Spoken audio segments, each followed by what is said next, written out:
ఈ సమృద్ధి కృపగల దేవుడు అనే మాట వింటున్నామంటే ఇది ఎక్కడి వచ్చిందట? మనకు పరలోకం నుండి అనుగ్రహింపబడ్డదట. అంటే పరిశుద్ధాత్ముడు ఏమంటుండంటే, అయితే ఆయన అనగా సత్య స్వరూపమైన ఆత్మ వచ్చినప్పుడు మనం ఎక్కడ తీసుకెళ్తుందట? సర్వం సత్యం. అంటే కొన్ని సంవత్సరాల నుంచి, కొన్ని నెలలు కావచ్చు, కొన్ని నెలలు, కొన్ని రోజులు, కొన్ని నెలలు, కొన్ని రోజులు, కొన్ని సంవత్సరాల నుంచి రాని ప్రశ్నకు జవాబు ఇక్కడ దేవుడు ఇప్పుడు ఏం చెప్తున్నాడంటే, ఈ రోజున అది మనకు ప్రశ్నకు దేవుడు జవాబు ఇవ్వబోతున్నాడు. ఎందుకంటే సర్వము సత్యం అంటాడు. ఇంకొక మాట ఏమంటాడంటే, తనంత తానే ఏమి బోధింపగా వేటిని వినును ముందు జరిగే విషయాలు చెప్తాడట. పరిశుద్ధాత్ముడు జ్ఞాపకం చేస్తాడు, బోధిస్తాడు. ఇక్కడ ఏమంటుండంటే, ఈ కాలానికి దేవుడు ఏం చెప్తాడు? ఈ 2026లో దేవుడు ఏం చెప్తాడు? తనంత తానే ఏమి బోధింపక వేటిని వినును ముందు సంభవింపవ సంగతులు బోధిస్తాడట. అంటే ముందు జరిగే విషయాలు. మరి ఇక్కడ ఏమంటాడు? అందుకు యోహాను తనకు పరలోకము నుండి అనుగ్రహింపబడితేనే కానీ ఎవడు ఏమి పొందనేరడు. ఈ రోజున మనము ఈ మాట వింటున్నామంటే ఎక్కడి వస్తుందంటే ఇది పరలోకము నుండి. మరి దేవుడు ఏం మాట్లాడతాడు అంటే, ఇక్కడ సమృద్ధి కృపగల దేవుడు అనే మాట ఈ రోజున మన అందరము వింటున్నామంటే అది ఎక్కడి వచ్చింది? మనకు పరలోకం నుండి వచ్చింది. ఈ పరలోకము నుండి తనంత తానే ఏమి బోధింపక వేటిని వినునో ముందు సంభవింపో సంగతులు. అంటే పరిశుద్ధాత్మను ఏం చెప్తుందంటే, పరిశుద్ధాత్ముడు తనంత తానే బోధింపక వేటిని వినును అంటే ఈ సమృద్ధి కృపగల దేవుడు అనే మాట పరిశుద్ధాత్ముడు విని ఇప్పుడు సంఘానికి బోధిస్తాడు. సంఘాన్ని చెప్తాడు పరిశుద్ధాత్ముడు, ఇగో నేను ఈ మాట విన్నానయ్యా, ఈ కాలంలో నేను ఈ మాట విన్నాను, ఇది బోధించు సంఘానికి అని పరిశుద్ధాత్ముడు చెప్పిండు. అది ఏ మాట అంటే సమృద్ధి గల కృపగల దేవుడు. టైటిల్ చెప్తే రాసుకున్నా, దాని దగ్గరగా కొన్ని వాగ్దానాలు ఇచ్చిన అది కూడా రాసుకున్నాను. పర్సనల్గా చెప్పిండు, అది రాసుకున్నాను. నేను ఏం చేయబోతున్నా అది కూడా చెప్పిండు. ఇప్పుడు ఈ మెసేజ్ రాస్తుండగా ఒక మర్మం తెలిపిండు దేవుడు ఈ రోజున.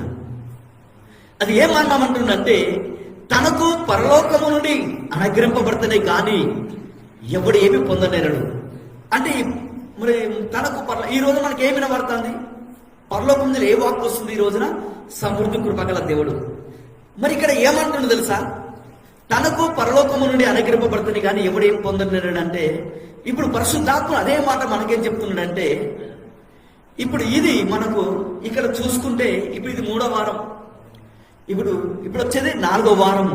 ఈ 4వ వారంలో దేవుడు ఇప్పుడు ఏం చెప్తుండో తెలుసా? ఈ 4వ వారంలో ఏం చేయమంటుండో తెలుసా? దేవుడు పులియని రొట్టెల పండుగ చేయాలట. పులియని రొట్టెల పండుగ అంటే పొంగని రొట్టె. ఇప్పుడు మనం రొట్టె చేసుకుంటాం, పూరీలు వేరు, రొట్టె చేసుకుంటాం, అది పొంగొద్దట. ఆత్మ సంగతి చెప్తారా మాట చిరిగి వాడు వినండి కాక. అందుకే దేవుడు ఇక్కడ ఏం చెప్తున్నాడంటే, ఇది మీరు పులియని రొట్టెలు ఇది చేయాలి, మీరు తినాలి. ఎందుకు తినమంటాడు దేవుడు? అది నీకు క్లైమాక్స్ లో లాస్ట్ చెప్తాను. కానీ ఇక్కడ దేవుడు చూద్దాం. ఇక్కడ మరి అందుకు యోహాను, అందరు వినడమా? అందుకు యోహాను ఇట్లా నేను తనకు పరలోకము నుండి అనుగ్రహింపబడతానే గాని ఎవడు ఏమీ పొందనేరడు. మరి ఈ రోజున ఈ వర్తమానం వింటున్నామంటే ఏ వర్తమానము? టైటిల్ ఏం చెప్పిండు? సమృద్ధి కృపగల దేవుడు అనే ఈ రోజున ఈ వాక్యం మొదలుకొని అయిపోయినంత వరకు ఏ మాట వింటున్నావో అది పరలోకం నుంచి మనకు వచ్చేసింది. సమృద్ధి కృపగల దేవుడు అట. సరే చూద్దాం. నిర్గమకాండము 34వ అధ్యాయము 5వ వచనం.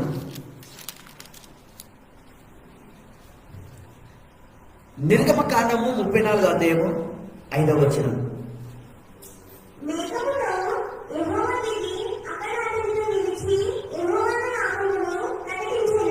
అందుకు యోహాను తనకు పరలోకము నుండి అనుగ్రహింపబడుతుంది కానీ ఎవడు ఏమీ పొందనడు.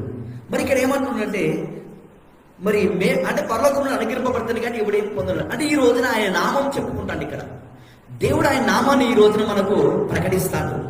ఆయన పేరు చెప్పుకుంటాడు. ఏం పేరు చెప్పుకుంటున్నాడంటే సమృద్ధి కృపగల దేవుడు అంటే. ఏం పేరు చెప్పుకుంటాడు? ఇక్కడ మేఘంలో యెహోవా దిగి అక్కడ అతనితో నిలిచి యెహోవా నామం ప్రకటించాడు. ఆయన పేరు చెప్పుకుంటాడు. ఏం పేరు అంటే ఇక్కడ 2 సందర్భాలు వాడతాడు. మోషే ఏమంటాడుగా, ప్రభు నన్ను ఆ ప్రాంతానికి వెళ్ళమంటున్నావయ్యా, కరెక్ట్ నేను వెళ్తాను, మరి నిన్ను పంపించిన దేవుడు పేరు చెప్పు, ఒకళ్ళు నీ పేరు చెప్పమంటే నేనేం చెప్పాలి అంటే అనువాడను ఉన్నవాడని చెప్పమంటాడు. మరి ఈ రోజున అనువాడను ఉన్నవాడని అంటాడు. ఇక్కడ ఆత్మ సంఘం చెప్తున్నమాట చెప్పగల వాడు దీన్ని గాక. సరే ఇక్కడ చూద్దాం. ఈ రోజున ఇన్ని రోజులు మనం చూసింది దేవుని ఒక ఎత్తు, ఇప్పుడు కొత్త కోణంలో దేవుని రుచి చూడబోతున్నాం. ఈ రోజున బహుశా దేవుడు నీ ద్వారా కదలబో కాలం ఇది. దేవుడు మేఘంలో దిగి యెహోవా నామం ప్రకటించింది అక్కడ. అదే ఇంకో మాట ఏమంటాడు, అబ్రాము ఇస్సాకు యాకోబులకు ప్రత్యక్షమైందని కానీ ఈ నామము తెలుపబడలేదు. వారికి ఏ నామం తెలుపబడ్డది? నేను సర్వశక్తి గల దేవుడు అనే నామం తెలుపబడ్డది. మరి ఇక్కడ అబ్రాము చెప్పుకోలేదు, ఇస్సాకు చెప్పలే, యాకోబుకు చెప్పలే, దావీదు చెప్పలే, ఎలీషా చెప్పలే, ఆనోకు చెప్పలేదు, భక్తులు ఎవ్వరు చెప్పుకోలే. కానీ మోషకు తన పేరు చెప్పుకుంటాడు. మరి మోషకు తన పేరు చెప్పుకున్నట్లు ఈ 3వ వారంలో దేవుడు సంఘానికి చెప్తాడు. 3వ వారంలో సంఘానికి దేవుడు బయలుపరుచుకుంటాడు పేరు. ఈ రోజున ఎవ్వరికీ తెలియంది కొత్త కోణంలో ఆ దేవుడు నీకు కనపరచకపోతున్నాడు. ఆత్మ సంఘం చెప్తున్న మాట మిగిలిన వాడు వినని గాక. అందుకే ఇక్కడ ఏమంటానంటే, సరే చూద్దాం 6వ వచనం చదవండి. అది ఏం పేరు?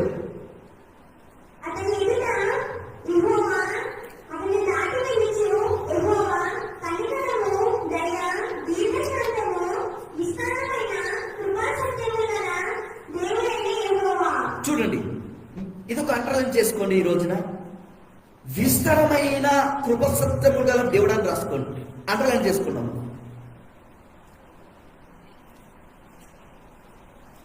మరి ఈ మొదటి నెల 3వ వారంలో దేవుడు సంఘానికి ఏం చెప్తుందంటే, అందుకు యోహాను ఇట్లా నేను నీ ప్రతి మాటిమాటికి పరిశుద్ధాత్మ అదే వాక్యం గుర్తు చేస్తుందమ్మా. అందుకు యోహాను ఇట్లా నేను తనకు పరలోకము నుండి అనుగ్రహింపబడతానే కానీ ఎవడేం పొందనేరడు. చూడండి, అబ్రాహాముకు ఇస్సాకు యాకోబుకు ఒక పేరు ప్రత్యక్షమైంది. ఇక్కడ చూస్తే మోషకు ఒక పేరు చెప్పుకుంటాడు.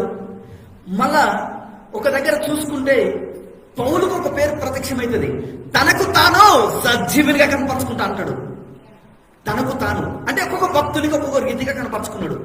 మరి ఇక్కడ ఈ కాలానికి దేవుడు మనకేం చెప్తాడు? అసలు రీజన్ ఏంటిది? దేవుడు ఏం చేయబోతున్నాడు? ఆత్మ సంఘం చెప్తున్నమాట మిగిలిన వాటిని కాక కొంచెము అర్థమయ్యేటట్టు ఆలోచించుకోండి. నేను ఒకటే చెప్పగలుగుతా, ఒకటే నమ్మగలుగుతా. ఈ రోజున సృష్టికర్త నీతో నడవబోతున్నాడు. దేవుణ్ణి నువ్వు రుచి చూడబోతున్నావు.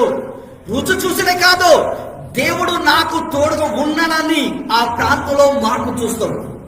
ఈ వాక్యము ప్రకటింపబడుతుండగానే నీ దేహంలో మార్పులు జరుగుతాయి. ఆ దయ్యం వదిలిపెట్టి వెళ్ళిపోతుంది. నీ కుటుంబాన్ని కాల్ చేసి వెళ్ళిపోతుంది. ఈ రోజున కొన్ని సంవత్సరాల నుంచి వాడు కబ్జా చేసిన స్థలము కుర్చేసుకుని కూర్చున్నాడా, ఆ స్థలాన్ని వదిలిపెట్టిపోతాడు, ఆ సమృద్ధిని వదిలిపెట్టిపోతాడు. నీకొచ్చే రాబడి, నీకొచ్చే ప్రాపర్టీని వాడు కబ్జా చేసి మూసేసి ఈ రోజున వాడు వదిలే కాలం వచ్చింది. అది ఈ రోజు నీకు ఆరంభం. కొన్ని సంవత్సరాల నుంచి నీ ఇబ్బంది పెడుతున్న ఆ ఏరియా, ఆ స్థలము నీకు బాధ ఏనంటుల్లా, నీళ్ళు ఏనంటుల్లా, నీకు డబ్బులు ఏనంటుల్లా, ఈ స్థలము నాదే అంటుల్లా, ఎక్కడే ఓడిపోయి తలదించుకున్నావు నాకు తెలియదు. ఈ రోజున దేవుడు నీకు కొత్త కోణంలో ప్రత్యక్షమైతాడు. ఈ రోజున చూడండి, సర్వశక్తి గల దేవుడు అని పేరు వాళ్ళకు ప్రకటింపబడ్డదట.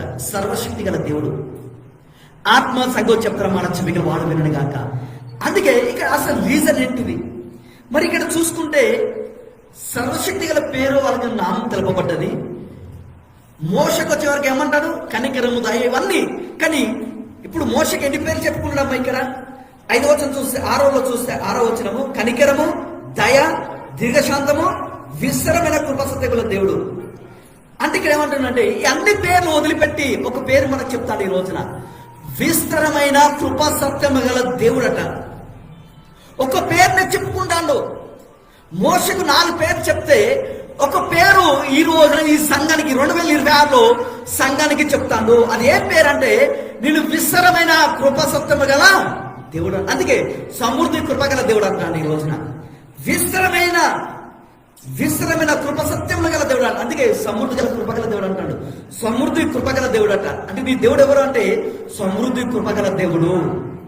ఆత్మ సంఘం చెప్తున్న వాడు చెవిగల వాడు వినడు గాక. అందుకే అన్నాడు మరి ఈ సమృద్ధి కృపగల దేవుడు ఎందుకు చెప్పుకుంటాను, అసలు దేవుడు ఏం చేయబోతుండు మనకు. అందుకన ఈరోజు నమ్మిన నమ్మకపోయినా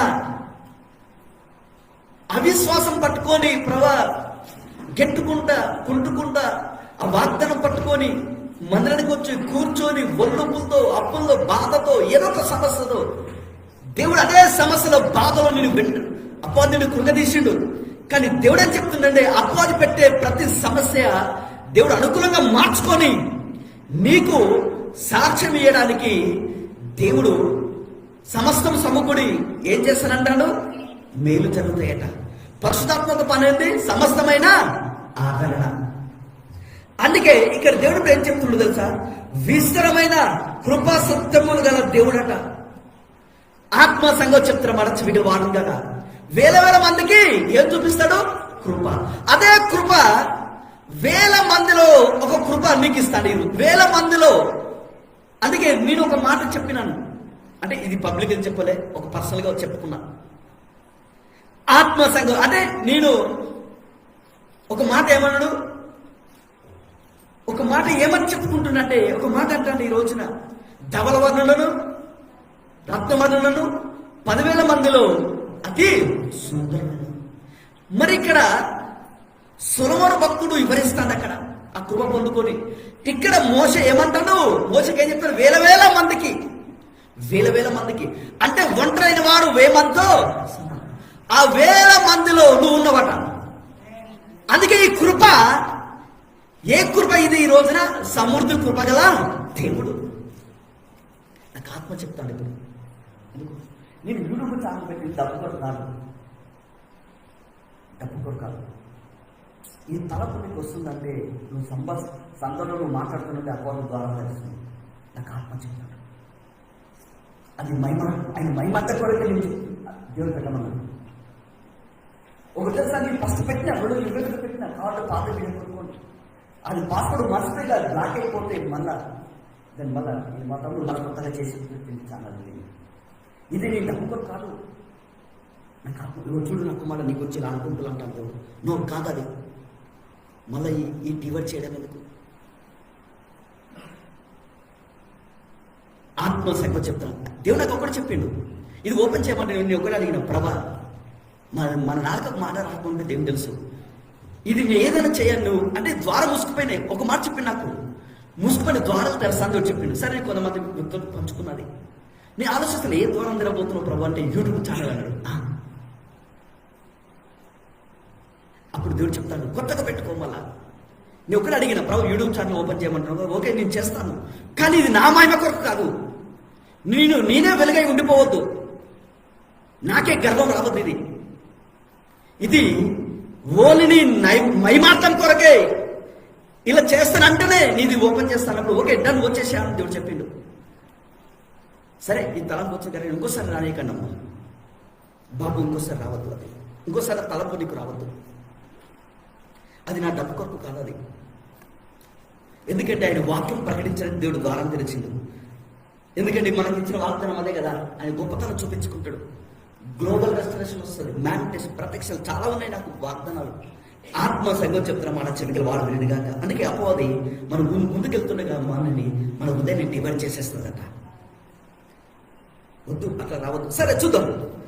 మరి ఇక్కడ విస్తరమైన కృపసత్యం గల దేవుడట. ఈ రోజున విస్తరమైన కృపసత్యం గల దేవుడు అనే నామము ఈ రోజు మనకు ప్రకటింపబడుతుంది. ఈ రోజున అర్థం చేయండి, అబ్రాహాము ఒక పేరు చెప్పుకున్నాడు, మోషకు ఒక పేరు చెప్తాడు, అదే పేరు ఈరోజు మనకేం చెప్తాడు, విస్తరమైన కృపా సత్యము గల దేవుడట. ఆత్మ సంఘం చెప్తున్న వాడు చెవిగలవాడు వినుడుగాక. అందుకే విస్తరమైన కృపా సత్యము గల దేవుడు అని పేరు చెప్పుకుంటాను ఈ రోజున సంఘానికి 3వ వారం. సరే చూద్దాం, మరి విస్తరమైన కృపా సత్యం గల దేవుడు అని పేరు చెప్పుకుంటాడు కదా. ఇర్మీయా గ్రంథం 31వ అధ్యాయం 3వ వచనం. ఆత్మ సంఘం చెప్తారా మన చెవిగలు వాడుతుంది కాక. ఈ రోజు మనం ఈ మాటలు వింటున్న మాటలు ఎక్కడి వచ్చినాయి, మనకు పరలోకము నుండి అనుగ్రహింపబడుతున్నాయి, కానీ ఇది ఎవడు ఏమీ పొందనేరడు. అది ఈ రోజు ఈ మాట వింటున్నామంటే ఎక్కడి వచ్చింది మనకి, ఇది ఎక్కడి వచ్చింది, దేవుడే చెప్పిండు. కొంచెం అర్థమైతే చూసుకుంటామా, ఇది అర్థమైతే చాలు మనకి. ఇది ఈ రోజున విస్తరమైన కృప సత్యం గల దేవుడు. ఎవరికైనా గుర్తుందా? పోయిన వారం ఏం చెప్పిండు? గుర్తుందా? పోయిన వారం ఏం చెప్పిండు? అయ్యో, ఆత్మ సంగతి చెప్తారా మాట చెప్పింది వాడు వినడిగాక. దేవుడు గొప్పగా వేర్పరుస్తున్న సందర్భంలో దేవుడు ఏం చెప్తాడంటే అది లోతుగా తీసుకెళ్ళినా. మీరు దాని విషయంలో ఎవరైనా ఆలోచించడం లేదో ప్రార్థించడం తెలియదు, నాకు తెలియదు. కానీ నేను అడుగుతున్నాను, గొప్పగా వేర్పరుస్తాను చెప్పిన ప్రభావ సోమవారం అయితే మంగళవారం బుధవారం అని అడుగుతున్నా. గురువారం అనగానే దేవుడు అన్నాడు, నేను సమృద్ధి కృపగల దేవుడు అని దేవుడు చెప్పిండు. రాసుకో అని దేవుడు చెప్పిండు. రాసుకున్నాను. అది ఈ రోజున దేవుడు నా హృదయంలో ఏం పెట్టిండు అదే మీతో పంచుకుంటున్నాను. ఇక్కడ ఏమంటుందంటే ఇర్మీయా గ్రంథము 31వ అధ్యాయము 3వ వచనం.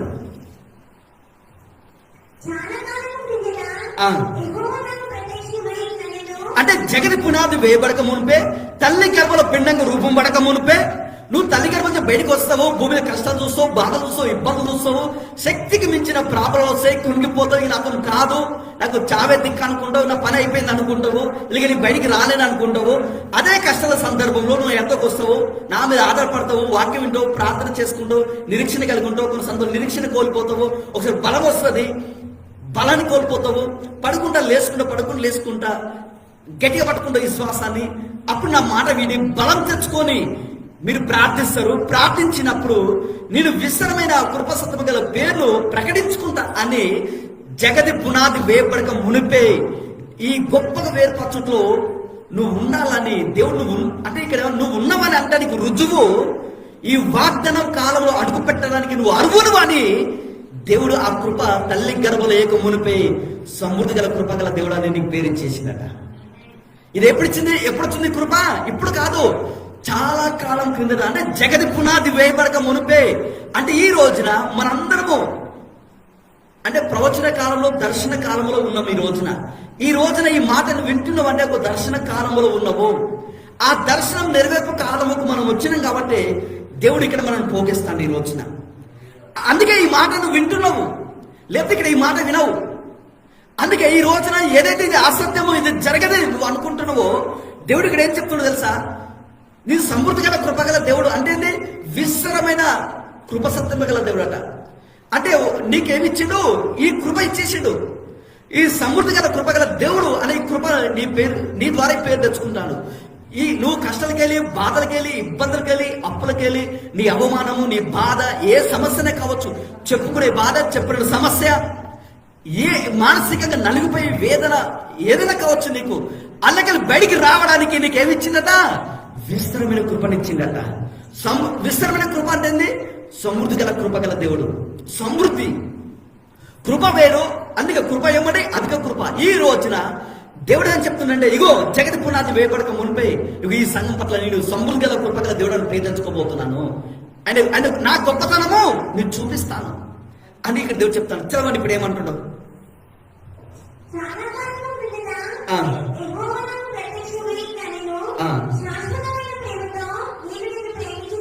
అంటే నువ్వు భూమి ఉన్నంత వరకు, లేదంటే రాకడ వరకు ఈ కృప నీకు ఉన్నది. అందుకే అపవాది మన మైండ్ సెట్ మొత్తం తారుమారు చేసేసి, వాక్యంగా ప్రార్థించక, దేవుని ఆధారపడక చేయక, దేవుడికి దూరం ఉన్నట్లు చేసి, విస్తరణ పనుల్లో నేను పెట్టేసి, నీ ఆ కష్టాలు బాధలను చూపించి వాడు నేను కృంగతీస్తాడు. అపవాది తెలుసు నీళ్ళు ఏం కృప ఉన్నదో. నువ్వు దేవునితో వస్తే దేవునికి ఏం చెప్తున్నావు అని తెలుసు. అందుకే వాక్యం చదవనీయడు, వాడు ప్రార్థన చేయనీయడు. ఆత్మ సంగతి చెప్తున్న మాట చెవిగిన వాడు వినడుగాక. అందుకే ఇంకా దేవుడు సెలవిస్తాడు, ఒకటి నువ్వు భూమికి ఉన్నంత వరకు, లేదా ఆయన రాకడ వరకు ఆ కృప నీకు ఇచ్చేసిందట. ఈ రోజు ఎవరైతే ఆ కృప పట్టుకొని, అదే పౌలు భక్తుడు ఏమంటారు తెలుసా? మనము కనికరింపబడి సమయోచితమైన సహాయము కొరకు కృప పొందినట్లు ఎక్కడ రమ్మంటాడు? కృప అంటే ఆ సింహాసనం ఎవరు కూర్చున్నారు? యేసయ్య. అంటే ధైర్యంగా నువ్వు వచ్చేసామని చెప్తాడు. పౌలు భక్తుడు ఏమంటుందంటే, నేను అవిశ్వాసాలు కనికరింపబడుతుంది. అయ్యో తెలియకనే చేసిన అవిశ్వాసంలో తెలియక చేసినప్పుడు కనికరింపబడ్డాను. ఒక అందరికీ నేను విశ్వాసం మాదిరిగా నన్ను పెట్టుకున్నాను, ఎంచుకున్నాడు దేవుడు. నన్ను పౌలు భక్తుడు ఏమన్నా తెలుసా? నన్ను ఎందుకు పిలుచుకున్నాడు అంటే, అపోస్తలుడు ఉన్నాడు నన్ను పిలవబడ్డాను అంటాడు. ధైర్యంగా చెప్పుకుంటాడు.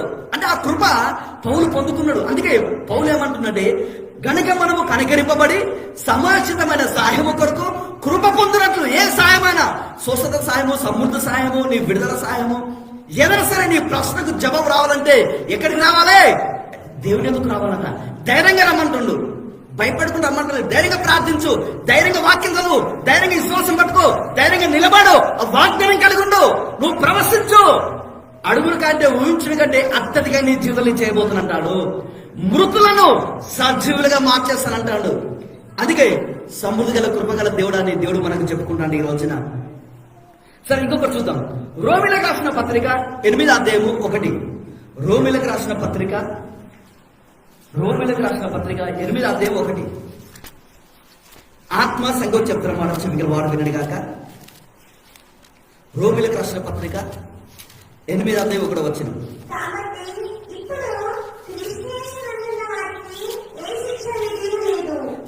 అంటే ఇక్కడ ఏమంటుందంటే, మరి ఈ రోజున సమృద్ధి గల కృపగల దేవుడు అనే పేరు మనకి ఇప్పుడు సంఘానికి చెప్పుకుంటాను. దేవుడు ఈ పేరు ప్రకటిస్తాను. ఇప్పుడు మోసకి ఈ పేరు చెప్పలేదా? కనికరం గలవాడు అన్నాడు, దయ గలవాడు అనడం లేదా?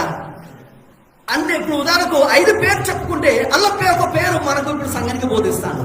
అంటే ఇక్కడ ఏమంటాడు, ఈ రోజున ఎవరైతే దీనికి అర్హునా కానా, పొందుకున్నా దేవుడు చేస్తాడా చేయడా, ఎవరికైతే డౌట్ ఉందో సమృద్ధి గల కృపగల దేవుడు అంట. అంటే నీ ధైర్యముగా 100% అడుగుల కంటే ఊహించిన కంటే అత్యధికంగా నువ్వు భూమి ఉన్నప్పుడే నువ్వు చూస్తావని దేవుడు చెప్తాడు. ఇది నీ జీవితంలో గొప్ప మార్పులు, గొప్ప జనరేషన్ కి దేవుడు ద్వారాలు నీకు తెరవబోతున్నాడు. ఆత్మ సంఘం చెప్తున్న మాట చెవిగల వాడు వినడు గాక. అందుకంటాను ఈ రోజున మరి ఇక్కడ ఒక మాట అంటాడు, కాబట్టి ఇప్పుడు ఈ కాలంలో, ఇప్పుడు మన కాలంలో, ఇప్పుడు క్రీస్తు యేసునందున్న వారికి ఇప్పుడు నువ్వు ఎక్కడ ఉన్నావు? ఇప్పుడు ఆయన నామం ధరించుకున్నావు లేదా? నువ్వు బాప్తిసం తీసుకున్నావు లేదా? నీ పాపల కొరకు నా కొరకు చనిపోయి తిరిగి లేచి ఇతని రక్తం ద్వారా నీ నీతిమంతుల్లో పరిశుద్ధి తీర్చబడ్డాను. అతని రక్తం ద్వారా నేను రాజ్యము పోవడానికి నీకు అర్హుణ్ణి. అతని రక్తం ద్వారా నా వస్త్రాలు, మలినమైపోయిన వస్త్రాలు మరి తెల్లగా, అంటే అక్కడ ఉతికింది. అక్కడ ఒకసారి నీ వస్త్రాలు ఉతికితే మడిమడికి నువ్వు మురికి చేసుకోవాలా? వద్దు. ఆత్మ సంఘం చెప్తున్న మాట చెవిగల వాడు వినడు గాక. అందుకే ఇదంతా మనకు తెలుసు, సబ్జెక్ట్ మొత్తం మనకు తెలుసు. కానీ ఇక్కడేమంటాడు, ఇప్పుడు ఓన్లీ యేసయ్య రక్తంలో, ఇప్పుడు యేసయ్య రక్తం ద్వారా నువ్వు నీతిమంతించబడతావు, పరలోక రాజ్యానికి వెళ్తావు, భూమి మీద ఉంటావు. మరి ఆయన నీతి పరిశుద్ధతలో చూసుకుంటే, నీతి పరిశుద్ధతే కాదు, సమస్త శక్తులు పాలక మిగిలిన కూడా రావాలంట. ఒకటి ఇక్కడ ఏమంటుందంటే, ఇప్పుడు ఒక కృప అంటే సమృద్ధి గల కృపగల దేవుడు అంటే ఒక మర్మం చెప్తాడు. ఏమని మర్మం చెప్తుందంటే, ఇక నేను సమృద్ధి కృపగల దేవుడు అంటే దీని అర్థం ఏంటంటే, కాబట్టి ఇప్పుడు క్రీస్తు యేసునందు ఉన్న వారికి ఏ శిక్ష విధి లేదు. ఇప్పుడు ఏ శిక్ష విధి లేదంటే ఏదో నేను ఇబ్బంది పెట్టొచ్చునా? ఆత్మ సంఘం చెప్తున్నా మాట, నీ అప్పులు, నీ కష్టాలు, రోగాలు, BP, sugar, asthma, thyroid, cancer, HIV, నీ అప్పులు, నీ గడ్డు కాలము, నీ పేదరికం, నీ దరిద్రము, నీ చేతబడి శక్తులు, ఏదైనా సరే ఇబ్బంది పెట్టొచ్చునా? ఈ వాక్య రూపం చూసుకుంటే ఇబ్బంది పెట్టరాదు.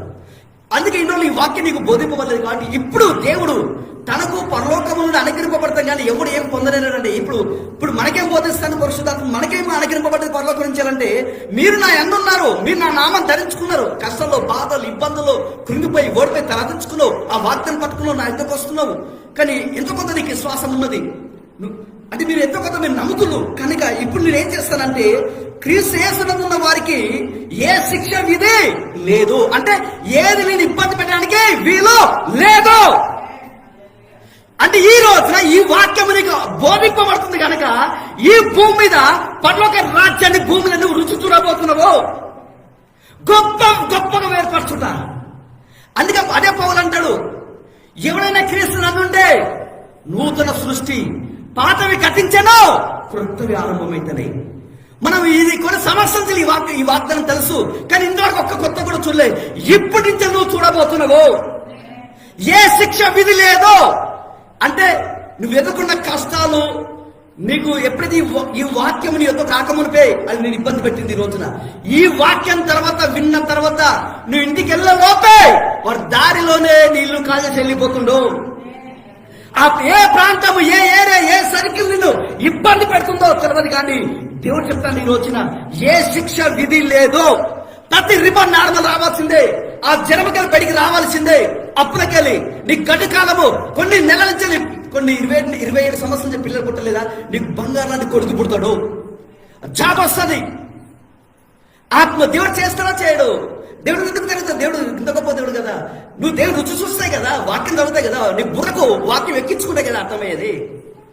ఆత్మ సగో చెప్తున్న వారు చెవికి వారిని కాక క్రీస్తు యేసునందున్న వారికి ఇప్పుడు నువ్వు ఎక్కడ ఉన్నావు? క్రీస్తు యేసునందున్నావు అంటే ఏ శిక్ష విధి లేదు. నీకు రావాల్సింది ఎవడు ఆపడానికి వీలు లేదు. దేవుడు నీకు ఏదైతే ఇవ్వాలనుకుంటున్నావు, ఏదైతే ఇవ్వద్దు అనుకుంటున్నావు, అది ఎన్నిసార్లు తిప్పులు పడదు, నీ ఎందుకు రాదు. ఏదైతే దేవుడు ఇవ్వాలనుకుంటున్నావు, అది కష్టమైన ఇబ్బంది అయినా సరే లాస్ట్కు సంవత్సరం సమకూడి నీకు మేలు జరిగి తీరుతుంది. దేవుడు నీకు ఏదైతే ఇవ్వాలనుకుంటున్నావు, దేవుడు భూమి మీద ఏ విధంగా నేను నడిపించాలనుకుంటున్నావు, ఈ 2026లో దేవుడు నీ ద్వారా ఏ మహిమను పొందాలనుకుంటున్నావు, ఏ శిక్ష విధి లేదు అంటే అది ఆపడానికి వీలు లేదని దేవుడు చెప్తాడు. అపోదికి చెప్పేసాడు, నా బిడ్డలు ఇబ్బంది పెట్టద్దు. ఇప్పుడు యోగుకు చెప్పడే కదా, అతను శరీరం ఏమైనా చేసుకో కానీ ఆత్మను టచ్ చేయకు. ఏ శిక్ష విధి లేదు. ఈ రోజున నీ కష్టంలో, బాధల్లో, వేదనలో, ఇబ్బందులు, నీ అప్పులో, నీ అవమానములో ఎక్కడ కృంగిపోయి ఎక్కడ నలిగిపోయి ఉన్నావో తెలియదు. దేవుడు చెప్తాడు, నేను ఆత గింజ కావచ్చు అనుకుంటున్నాడు, ఏ శిక్ష విధి లేదు. ఆత్మ సంగతి ఏజ్ భారం అవుతుంది కదా, ఏజ్ పరంగా వచ్చిన లోను లేదు అని దేవుడు చెప్తాడు. అట్లా కూడా రావద్దట. అందుకే ఈ గొప్పగా వేరుపరచుతూ దేవుడు చెప్తాడు, క్రీస్తు యేసునందున్న వారికి ఏ ప్రభు నా ప్రభుత్వ సెలవిచ్చిన వాక్కు మొదటి కొరింథీయులకు రాసిన పత్రిక 10వ అధ్యాయము 10వ వచనం.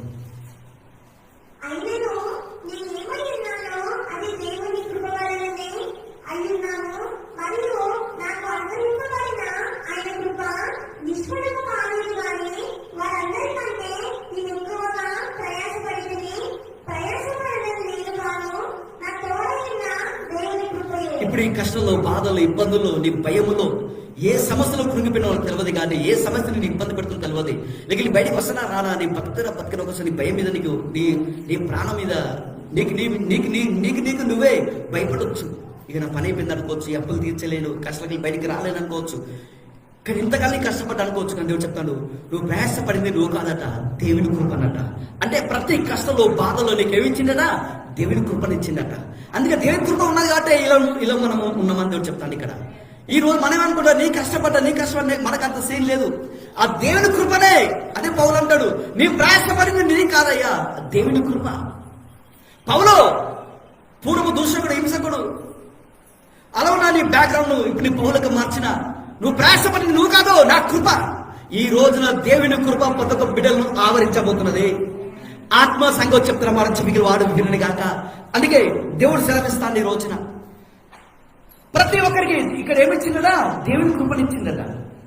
సరే, యాకోబు రాసిన పత్రిక 4వ అధ్యాయము 8వ వచనం. ఆత్మ సంగతి చెప్తున్న మాట చెవికి వాడు వినని గాక.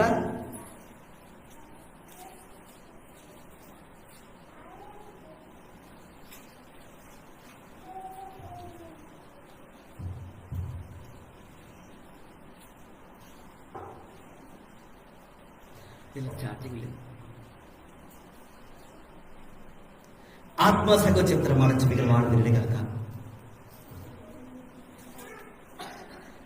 సరే చదవండి. యాకోబు రాసిన పత్రిక 4వ అధ్యాయం 8వ వచనం.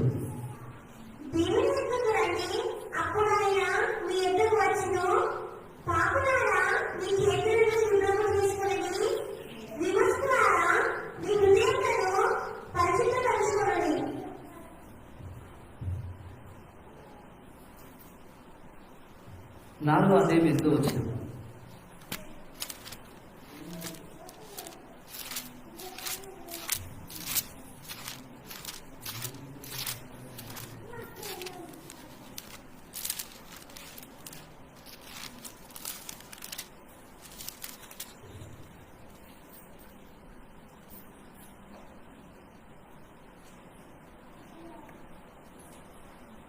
ఆరో వచనం చదవండి.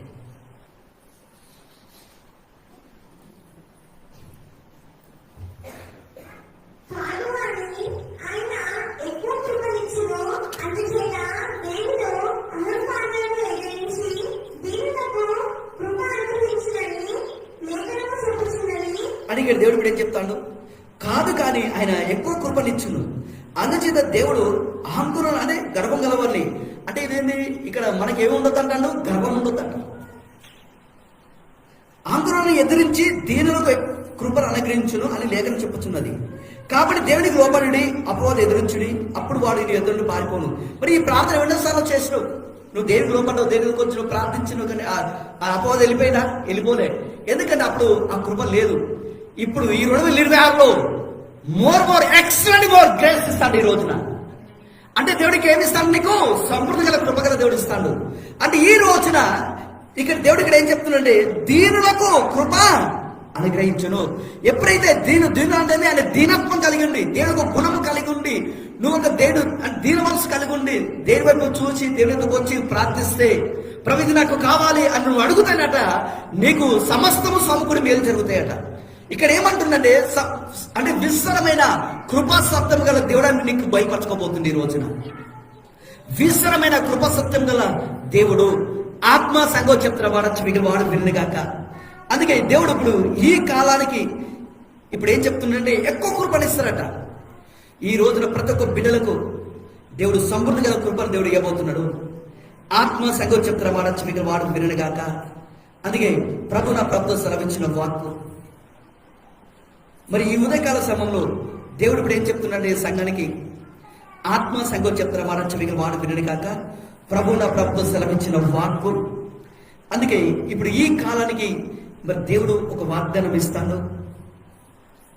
మరి ఇక్కడ చూస్తే దీనులకు కృప అనుగ్రహించును, ఎక్కువ కృపనిస్తాడట.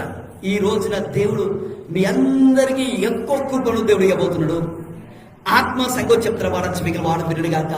అందుకే ఈ ఉదయకాల సమయంలో దేవుడు ఇప్పుడు ఏం చెప్తున్నాడంటే, సంఘానికి ఎక్కువ కృపనిస్తాడట. ప్రభు నా ప్రభుత్వం సెలవించిన వాక్కు. ఆత్మ సంఘం చెప్తున్న వాడు మిగిలిన వాడు వినుగాక. సరే, ఇంకొకటి చూద్దామమ్మా. కీర్తన గ్రంథం 30వ అధ్యాయము. మరి ఎక్కువ కృపణ వస్తే నీకేం జరుగుతుంది? కీర్తన గ్రంథం 30వ అధ్యాయం 5వ వచనం.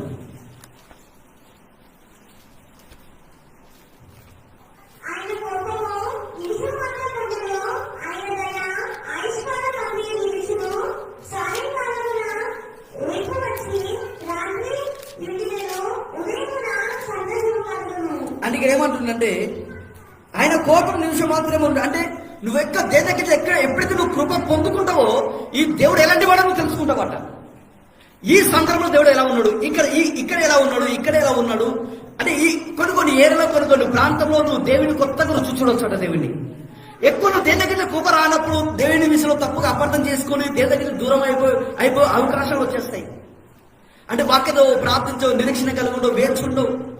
ఆత్మ సంఘం చెప్తున్న వాడు మిగిలిన వాడు వినడు కాక. అందుకే దేవుడు ఇప్పుడు సంఘానికి ఏం చెప్తున్నాడంటే, ఇక్కడ ఒక మాట అంటాడు ఈ రోజున, ఆయన కోపము నిమిషం మాత్రమే ఉండును, ఆయన దయడ కృప 100% నీకు ఇచ్చేసినాడు దేవుడు అట. ఆ కృప పట్టుకుంటే సాయంకాలం ఏడుపు వచ్చి రాత్రి ఉండినాను అంటే ఆ కృప కలిగి ఆ కృప పొందుకొని నువ్వు కొన్ని సంవత్సరాలు ఆ కష్టాలకు, ఆ బాధలకు, ఆ ప్రశ్నకు రాని జవాబు నీకు ఏదైతే ఉంటుందో ఆ కృప పొందుకొని నువ్వు ప్రార్థిస్తే ఆ రాత్రి నీ బాధ ఉన్నా సరే ఉదయం వచ్చారు నీకు సాక్ష్యం వచ్చేస్తుందట. నువ్వు రాత్రి అంతా ప్రార్థన చేస్తే నీ కొరకు ఎవరో వేచుంటారట, నీ యుద్ధం వేచుంటారట, ఎవరో ఒకరు ఎందుకు వచ్చేస్తారట పరిగెత్తుకొని. ఏదో ఒక ద్వారం తెరపడతాడట, ఏదో ఒక అర్థం జరిగిపోతుందట. ఇన్నోళ్ళు జరిగిన అద్భుతం ఈ రోజు నీకు ఆ అద్భుతం నీ పట్ల చేయడానికి నీకేమిస్తాను? ఇక్కడ కృపనిస్తాను దేవుడు. ఆత్మ సంఘం చెప్తున్న వాడు మిగిలిన వాడు వినడుగాక. అందుకే దేవుడు సెలవిస్తాడు సంఘానికి. ఇప్పుడు సరే, ఆడవచనం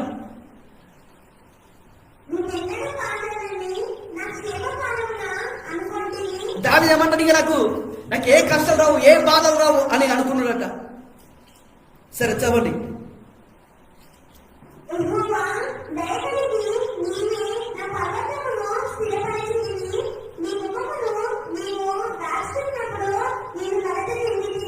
దావీదు అంటాడు, నీ ముఖము దాచుకున్నప్పుడు నేను కలదా చెందుతాను. అంటే ఒక్కొక్కసారి ఈ ప్రార్థన జవాబు రానప్పుడు కృంగిపోతాం, బాధపడతాం, భయపడతాం. దేవుడు ప్రార్థన వినడా లేదా, దీనికి అర్హుడా కానా? ఒకసారి నువ్వు కృంగిపోతావు, ఏం చేయాలో అర్థం కాదు. అందుకే ఇక్కడ దేవుడు ఇప్పుడు ఏం చెప్తున్నాడంటే, ఆత్మ సంఘం చెప్తున్న మాట చెవిటి వాడు వినరు గాక. సరే 6వ వచనం చదవండి.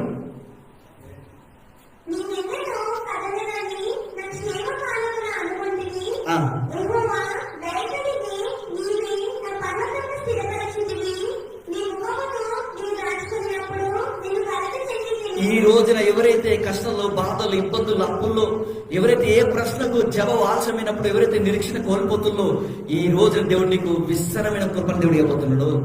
సమృద్ధి గల కృప గల దేవుడు అని నీకు ప్రత్యక్షమైతాడు. ఈ రోజున ఆ కృప పట్టుకొని నువ్వు ప్రార్థిస్తే ఎన్నో రాని ప్రశ్న జవాబు నువ్వు చూస్తావట. అందుకే దేవుడు చెప్తాడు ఈ రోజున. మరి ఇక్కడ 8వ వచనం చదవండి. 8.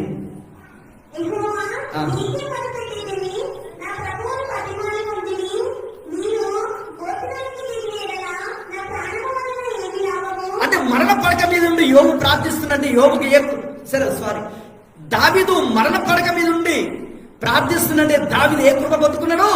విస్తరమైన కృప. అందుకే దావీదు ఏమైపోయాడు? నా హృదయం సరిగా మార్చేసుకున్నాడు. దావీదు నా హృదయం గెలిచినవయ్యాడు.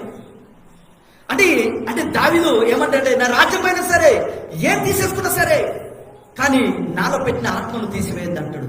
అనుదినమో నీ గడపేద్దా నేను కనిపెట్టుకుంటానని అక్కడ దావీదు అంటాడు. అక్కడ మరి ఇక్కడ దావీదు ఏమంటుందంటే ఆ కృప పొందుకున్నాడు కాబట్టి దావీదు ప్రార్థన చేస్తాను. యెహోవా నీకే మొరపెడుతుంది, నా ప్రభువా నిన్నే బతిమాలుకుంటుని, నేను కోట్లలోనికి దిగిన ఎడలా నా ప్రాణము ఏ లాభము? నేను ఈ సమాధిలో పోతే ఈ మట్టి వల్ల నీకు ఏమైపోయిందమ్మయ్యా? ఎవరిని బలాన్ని ఎవరు వివరిస్తారు? ఎవరిని సాక్ష్యం పంచుతారు? ఎవరిని వాక్యం ప్రకటిస్తారు? ఎవరిని గొప్పతనాన్ని వివరిస్తారు? నీ బలాన్ని ఎవరు వివరిస్తారు?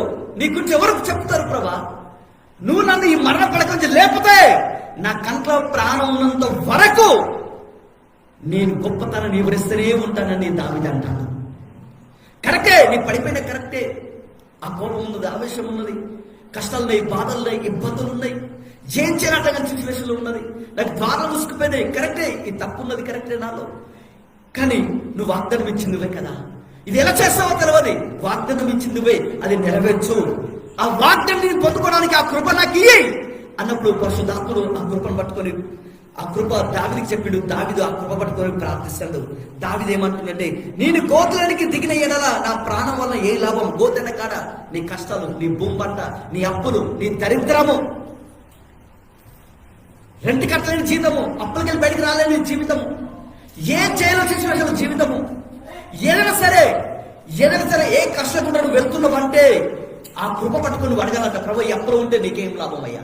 ఈ అప్పులకెళ్ళి విడిపిస్తే, ఈ నొప్పులకెళ్ళి విడిపిస్తే, ఈ బాధలకెళ్ళి విడిపిస్తే, ఈ గడ్డ కాలంకెళ్ళి విడిపిస్తే, నా భూమి పంటలు నన్ను ఆశ్రదిస్తే నేను నీ నామాన్ని గణపరుస్తాను, నేను నీ సాక్ష్యం చెప్తాను, నీ గొప్పతనం చెప్తానయ్యా, నీ వాక్యం ప్రకటిస్తాను ప్రభా అని ఎప్పుడు ఈ తలంపు కలిగి నువ్వు ప్రార్థిస్తావో ఈ రోజు దేవుడు సంఘానికి ఎక్కువ కృపను ఇవ్వబోతున్నాడు. అందుకే ఈ రోజున మోర్ ఎక్సెల్ మోర్. అందుకే ఈ రోజున ఎన్నడూ చూడండి దేవుని కృపను చూడబోతున్నావు. అందుకే కావచ్చు దేవుడు మన పైన చూస్తాడా? హృదయ అంతరంగములను ఎరిగిన దేవుడు యెహోవా రాప. అందుకే కావచ్చు దేవుడు చెప్తాను, నా కుమారుడా చెప్పో అంటాడు. సమృద్ధి గల కృప గల దేవుడు వాక్యం చెప్తాను తెల్ల రాసుకున్నప్పుడు. కానీ ఎందుకు ఆశ ఉంటే మెసేజ్ రాస్తుండగా అడుగుతున్న పరిశుద్ధాత్మ దేవుని నాకు బోధించు, మర్మం ఇప్పు. అప్పుడు దేవుడు నా ఆత్మ కళ్ళు తెలిసిండు. ఆత్మ సంగతి చెప్తున్న వారు చెవికి వాడు వినడుగాక. దేవుడు సెలవిస్తాడు. ఈ రోజు ఒకటి ఎక్సెల్ బాక్స్ ఎప్పుడు అసలు మన దగ్గరికి పెద్దది వైర్ ఇక్కడ పెట్టారండి. ఆత్మ సంగతి చెప్తున్న వారు చెవికి వాడు వినడుగాక. అందుకే దేవుడు సెలవిస్తాడు. ఈ రోజున యెహోవా నీకే నేను మొరపెడుతున్నా. ఈ రోజున ఎవరైతే ఏ కష్టం, ఏ బాధ, ఏ ఇబ్బంది, ఏ అప్పులు, ఏ అవమానం తీసుకొచ్చి, ఏ భయాన్ని తీసుకొచ్చి ఎవరైతే దేవుని ఎదుగు తీసుకొచ్చి ప్రార్థిస్తుందో ఈ రోజున సమృద్ధి గల కృపగల దేవుడు అంటాడు. ఈ రోజున అంటే నా కృప తీసుకో అంటాడు. అందుకు యోహాను తనకు పరలోకము నుండి అనుగ్రహింపబడుతుంది కానీ ఎవడేమే పొందనేరుడు. అదంతా నువ్వు బాధపడాలా? ఆ సమస్య నువ్వు బాధపడాలా? అప్పుతో బాధపడాలా? నీ కష్టంలో బాధలో కాంప్రమైజ్ కావాలా? నో. ఆ కృప పట్టుకొని సెంటిమెంట్ నువ్వు ప్రార్థిస్తే ఎవరికి రాని జవాబు నీ ప్రాంతంలో చూస్తావు. ఎవరికి ఎలా ప్రత్యక్షమైంది నాకు తెలియదు. ఈ రోజున సమృద్ధి గల కృపగల దేవుడు అంటాడు సంఘానికి. ఈ కృప తీసుకో, సంఘానికి బోధించు అంటాడు దేవుడు.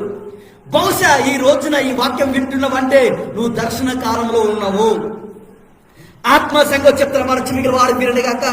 మరి దావీదు అంటాడు, యెహోవా నీకే మొరపెడుతుంది, నా ప్రభువా నేను బతిమాలుకుంటుని, నేను గోతులకు దిగిన ఎడలా నా ప్రాణం వల్ల నీకు ఏ లాభము? గోతులకు దిగిన ఎడలా క్యాన్సరా, హెచ్ఐవా, నీ అప్పులా, నీ బాధన, అద్దిల్లా, పేదరికమా, జీవనోపాధి లేదా, ఆ సమస్యలు పడిపోయినవా, కొన్ని సమస్యల నుంచి మందులు అన్నా సరే ఆ ప్రాబ్లం తగ్గుతలేదా, ఆ చెడబడి శక్తుల ఎక్కడ ఓడిపోయినావు? ఏ సమస్య అది? ఏ సమస్య నేను ఇబ్బంది పెడుతుంది ఈ రోజున? ఒకసారి ఊహించుకోండి. ఈ ప్రాంతంలో కొన్ని సమస్యలు ఒకసారి మీ తలంపులు పదన పెట్టుకోండి. ఇప్పుడు ప్రతి ఒక్కరు ఎవరికి ఏ కష్టమే మీ అందరికి తెలుసు. ఈ సమస్యలను ఇబ్బంది పెట్టింది కొన్ని నెలల నుంచి, కొన్ని సంవత్సరాల నుంచి, కొన్ని రోజుల నుంచి.